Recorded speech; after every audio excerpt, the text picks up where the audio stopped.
ದೇವರ ಕೋಣೆಯಲ್ಲಿ ಈ ವಸ್ತುಗಳನ್ನು ಇಡುವುದರಿಂದ ಮನೆಯ ಆರ್ಥಿಕ ಸಮಸ್ಯೆಗಳು ಸುಧಾರಿಸುತ್ತದೆ ಮತ್ತು ಮನೆಯಲ್ಲಿ ಅತ್ಯಂತ ಶುಭ ಫಲಗಳು ನಿಮ್ಮದಾಗುತ್ತದೆ.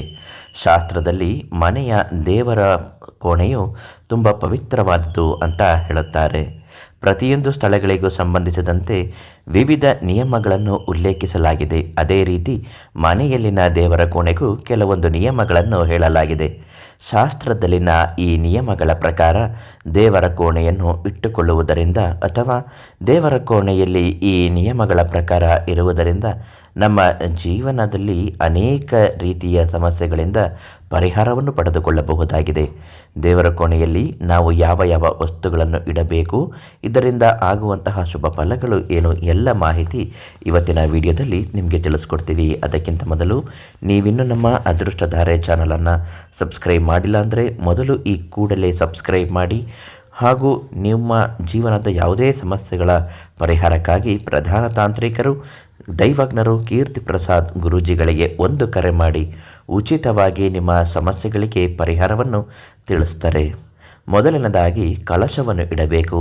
ಶಾಸ್ತ್ರದಲ್ಲಿ ಹೇಳಿರುವ ಪ್ರಕಾರ ನಾವು ನಮ್ಮ ಮನೆಯ ದೇವರ ಕೋಣೆಯಲ್ಲಿ ಮಂಗಳಕರ ಸೂಚಕವಾದ ಕಳಶವನ್ನು ಸ್ಥಾಪಿಸಬೇಕು. ಕಳಶವನ್ನು ಮನೆಯಲ್ಲಿಟ್ಟುಕೊಳ್ಳುವುದು ಶುಭ ಸೂಚನೆಯಾಗಿದೆ. ಧಾರ್ಮಿಕ ನಂಬಿಕೆಗಳ ಪ್ರಕಾರ ಇದು ವ್ಯಕ್ತಿಯಿಂದ ಎಲ್ಲ ತೊಂದರೆಗಳನ್ನು ತೊಡೆದು ಹಾಕುತ್ತದೆ ಮತ್ತು ಮನೆಯಲ್ಲಿ ನಂಬಿಕೆಗಳು, ಸಂತೋಷಗಳು, ಸಮೃದ್ಧಿ ನೆಲೆಯಾಗುತ್ತದೆ.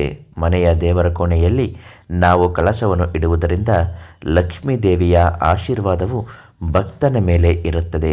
ಇದರಿಂದಾಗಿ ಅವನು ಯಾವುದೇ ರೀತಿಯ ಸಮಸ್ಯೆಗಳಿಂದ ಬಳಲುತ್ತಿದ್ದರೂ ಕೂಡ ಪರಿಹಾರ ಆಗುತ್ತದೆ. ಇನ್ನು ತುಳಸಿಯನ್ನು ಇಡಬೇಕು. ಹಿಂದೂ ಧರ್ಮದಲ್ಲಿ ತುಳಸಿಯನ್ನು ಅತ್ಯಂತ ಪವಿತ್ರ ಸಸ್ಯವೆಂದು ಪರಿಗಣಿಸಲಾಗಿದೆ. ತುಳಸಿ ಎಲೆಗಳಿಂದ ಮುಖ್ಯವಾಗಿ ವಿಷ್ಣು ಮತ್ತು ಲಡ್ಡು ಗೋಪಾಲನ ಪೂಜೆಯನ್ನು ಬಳಸಬೇಕು. ಅಂತಹ ಪರಿಸ್ಥಿತಿಯಲ್ಲಿ ನೀವು ತುಳಸಿಯನ್ನು ನಿಮ್ಮ ದೇವರ ಕೋಣೆಯಲ್ಲಿ ಇಟ್ಟುಕೊಂಡರೆ ಅದನ್ನು ತುಂಬ ಮಂಗಳಕರವೆಂದು ಪರಿಗಣಿಸಲಾಗುತ್ತದೆ. ತುಳಸಿಯನ್ನು ದೇವರ ಕೋಣೆಯಲ್ಲಿ ಇಡುವುದರಿಂದ ನಿಮ್ಮ ಮನೆಯ ದೇವರ ಕೋಣೆಯು ಪವಿತ್ರತೆಯನ್ನು ಮತ್ತಷ್ಟು ಹೆಚ್ಚಾಗುತ್ತದೆ. ತುಳಸಿ ಗಿಡದೊಂದಿಗೆ ನೀವು ಸಾಲಿಗ್ರಾಮವನ್ನು ಕೂಡ ಇಡಬಹುದು. ಈ ರೀತಿ ದೇವರ ಕೋಣೆಯಲ್ಲಿ ಇಡುವ ವಸ್ತುಗಳು ನಿಮ್ಮ ಮನೆ, ಬದುಕು ಎಲ್ಲವನ್ನು ಉತ್ತಮಗೊಳಿಸುತ್ತದೆ.